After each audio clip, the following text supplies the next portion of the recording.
Good morning student. Online tutorial Hindi class lecture 62 में Hindi literature में standard 8 के बच्चों का स्वागत है। बच्चों, आपने प्रीवियस लेक्चर में एक छोटी सी कहानी दो बाल्टियाँ आपने पढ़ा। यह चैप्टर केवल पढ़ने के लिए है। इसमें आपने पढ़ा कि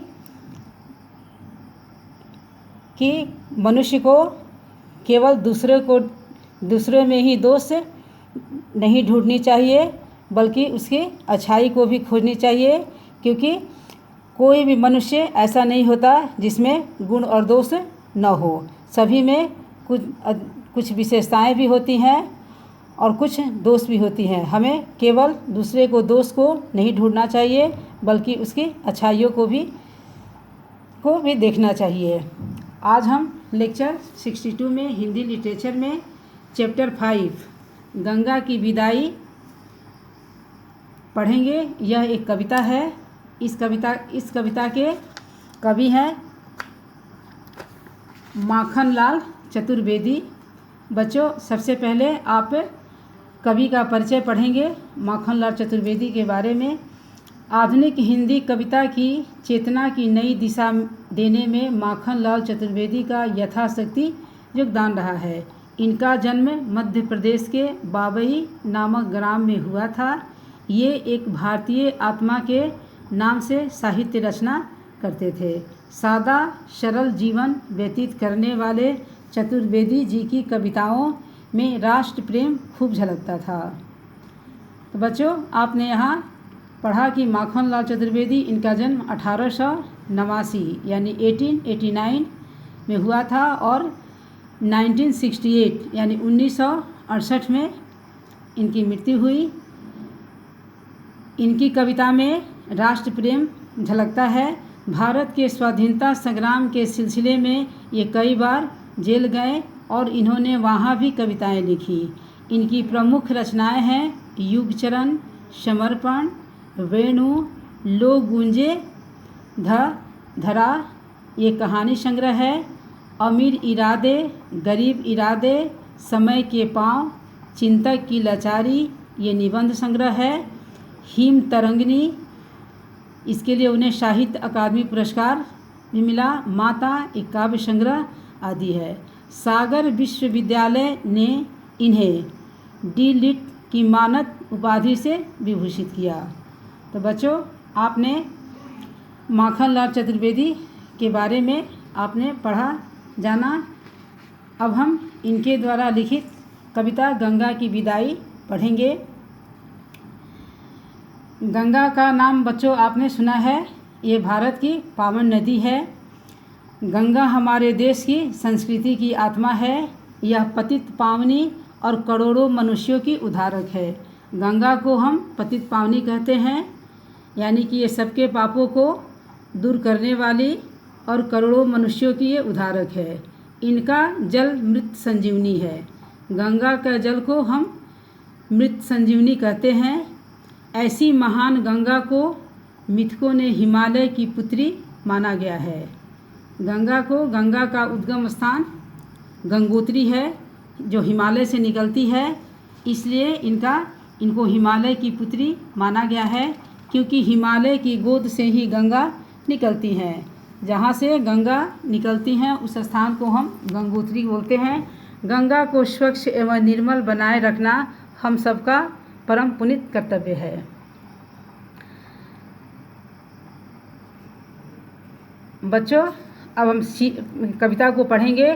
शिखर शिखरियों में मत रोको, उसको दौड़ लखों मत टोको।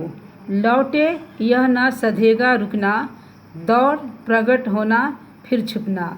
अगम नागाधिराज जाने दो, बिटिया अब ससुराल चली। यहाँ कह रहा है कि शिखर यानी हिमालय के शिखर यानी चोटी से निकलने वाली गंगा को कहा जा रहा है कि शिखर शिखरियों से मत रोको, यानी चोटी और चोटियों से मत रोको, उसको दौड़ लगाने दो, उसको मत टोको।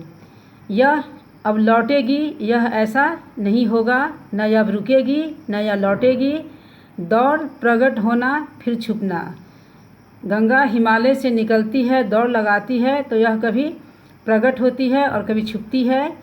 अगम नागाधिराज, अगम मतलब जहाँ जाया ना जा सके, वहाँ से नागाधिराज जाने दो बिटिया अब ससुराल चली। कहा जा रहा है कि अब जो गंगा का जो जन्म स्थान हुआ, वहाँ से गंगा अब निकलती है, उसको मत रोको। वो जहाँ से निकली अब उसको जाना है, यानी अब जो इसका जन्म स्थान था वहाँ से अब वह है जहाँ उसको सागर में मिलना है, यानी वहाँ अब वह ससुराल चली। इसको कवि कहते हैं कि वह अब इस गंगा रूपी बिटिया को इसे रोकना नहीं है, अब वह अपने ससुराल चली। तुम ऊंचे उठते हो रह रह कर, यह नीचे को दौड़ी जाती।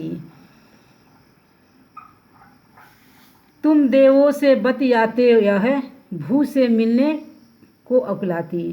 कह रहे हिमालय पर्वत बच्चों काफ़ी ऊंचा है, उसको कह रहा है कि तुम ऊंचे उठते हो रह रह कर और यह नीचे को दौड़ जाती है, यानी गंगा ऊपर से नीचे की ओर दौड़ती है। यह तुम देवों से बतियाते हो, यह है, और यह भू से मिलने को अकुलाती, यानी गंगा हिमालय से ऊपर से नीचे की ओर बहती है और नीचे की ओर बहती हुई वह धरती पर मिलने को अकुलाती है, यानी बेचैन होती है। रजत मुकुट तुम मुकुट धारण करते हो, यानी रजत मुकुट, यानी हिमालय जो है वह बर्फ़ से ढका हुआ है, तो वह कैसा लगता है, यानी कि ऐसा लगता है जैसे कि हिमालय चांदी का मुकुट पहने हुए हो। तो यहाँ वही बताया जा रहा है कि रजत मुकुट तुम मुकुट धारण करते हो, यानी हिमालय को कहा जा रहा है कि तुम रजत मुकुट और तुम मुकुट धारण करते हो, इसकी धारा सब कुछ बहता। तुम हो मौन विराट छिप रहा है, इसका वाद रवानी करता।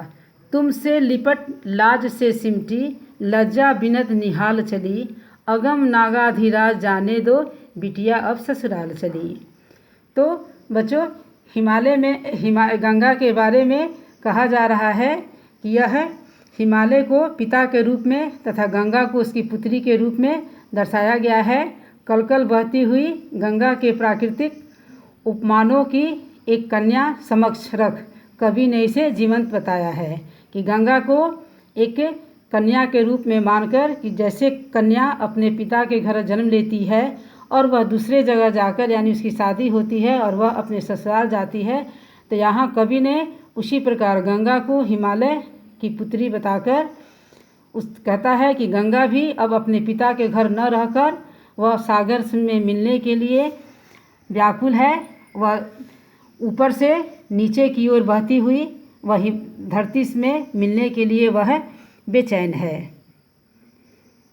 1.5 सहस्र मील से इसने प्रिय की मृदु मनुहारे सुन ली। सरल तरनी तरला ने सागर की प्रणय पुकार सुन ली। और सागर 1.5 सहस्र मील से यानी कह रहा है कि 1,500 मील से इसने अपने प्रिय यानी सागर की मधुर वचन को वह गुहार को सुन ली। और यह है तरनी नदी, यह सागर की प्रणय यानी मिलने की उसके मिलन की पुकार सुनकर वह उनसे मिलने के लिए सागर में मिलने के लिए यह बेचैन है। तो बच्चों आज आप लेक्चर 62 में आप गंगा की विदाई इस कविता को आप यहीं तक पढ़ेंगे। नेक्स्ट लेक्चर में इस कविता को हम कंप्लीट करेंगे। आज के लिए धन्यवाद।